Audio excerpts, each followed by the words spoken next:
Hi students, we are now going to the dichotomy of feeling versus thinking. Again, what does this represent when you get your results and you see a T or an F? You're really looking at how do you go about making decisions. Are you leaning more towards your thinking side or do you lean more towards your feeling side? Again, keep in mind there's no right or wrong. Do we all sometimes dip into the other dichotomy? Absolutely. Do we lean more towards one way? Yes. Is our natural tendency to go towards one of those dichotomies? Yes. But we can dip into the other side from time to time. And again, there's no right or wrong. It's no this one is better versus this one is better.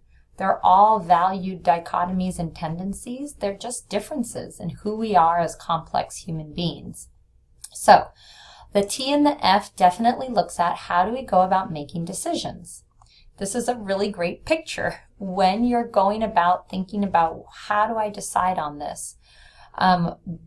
Really, and again, think about kind of big decisions. Should I quit school and just focus on work? Should I move? Should I, go for this job? Should I make this medical decision? Which side do we lean towards, our T versus our F? I'll give you a personal story, and my husband and I, again, are very different on our MBTI preferences.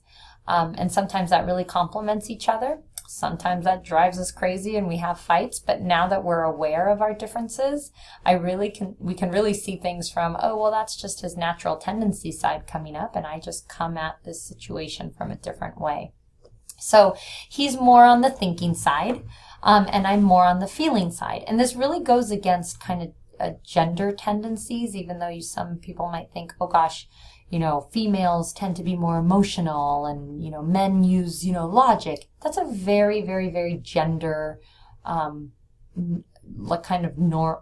way of thinking about it. But really the MBTI really has done research regarding gender preferences as well. But one of the things to think about when we go about making decisions, my husband and I had a medical decision to make between us that affected both of us, honestly. And when the doctor presented us with information, I immediately started thinking about, well, how am I going to feel if the results don't turn out that way? And we make this decision and, what would I be feeling? I'll be feeling sadness. I'd be feeling grief. My husband immediately started asking the doctor questions about, well, what are the stats? What's, how much percentage of individuals do the results come out positive if we make this decision? And so he was really looking at the data, and I was really looking at how I'm going to feel on the inside. So again, how we go about making decisions. Do I eventually look at the statistics? Yes. Does that weigh in on how I make a decision? Yeah, it does. But the bigger influence for me, because I lean more towards feeling, is how I feel on the inside when I have to go about making decisions. So think about it again in terms of work experiences. If you lean more towards the thinking side, you're going to look more at use a logical analysis approach. You're going to look at pros and cons. You might create a pros and cons list. The task is the focus at work. You tend to be critical rather than maybe give a lot of praise and support to colleagues. You might be a little bit more critique-ish of things. You prefer to be brief and concise. You might have a lot of questioning.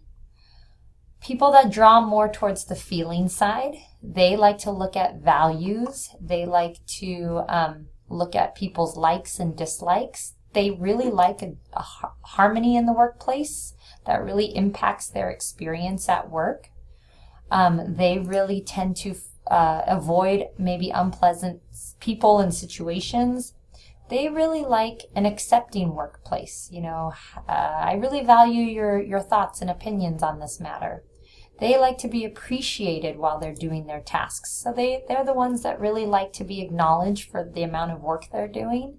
They don't necessarily focus on the results. They like to focus on their efforts. I can see that you put in a lot of effort into this project versus, hey, I can see that, you're at the end of the month, your sales were really high. You're not going to find that with somebody who leans more towards the feeling side. They want to be appreciated for their efforts versus their results at the end. So are both of these preferences important in a workplace setting? Yes. Feelers tend to like to bring harmony to the workplace. They like to maybe enjoy celebrations. Let's do, every Friday have a potluck, or let's celebrate people's birthdays and bring in a birthday cake. They're really going to look at the personalized experience. If somebody is late to work, they may say, well, let's see, maybe they had a rough situation, or they'll tend to know people's personal stories a little bit more. They may say, well, they've got a really sick kiddo at home and they're really struggling. And so let's kind of give them a little bit of, let's kind of just understand their situation. Those on the thinking side tend to be more black and white. Nope, this rule is for everybody. No matter what your home situation is like, this is the way it goes. What's for one person, it's for everybody's situation. They tend to maybe not tend to look at birthday celebrations or want potluck on Fridays. They tend to be a little bit more, again, the task is what is at work, and that's it. Both of these things are valuable in a work setting. And so keep in mind, again, when you think about your preference and you go into a work environment, the culture of that work environment is also very important to be aware of. If you find that, hey, they're not really celebratory, or there's not a lot of those kind of occasions, you might find yourself a little bit more unsatisfied in that work environment. So a work culture is very important because every setting has a different culture to it. And so you have to kind of keep in mind, what's your preference? Is it something that you can kind of not do with? Is it something that you can give and take? Is it something that's very important for you? So again, that's how your T and your F work in making decisions.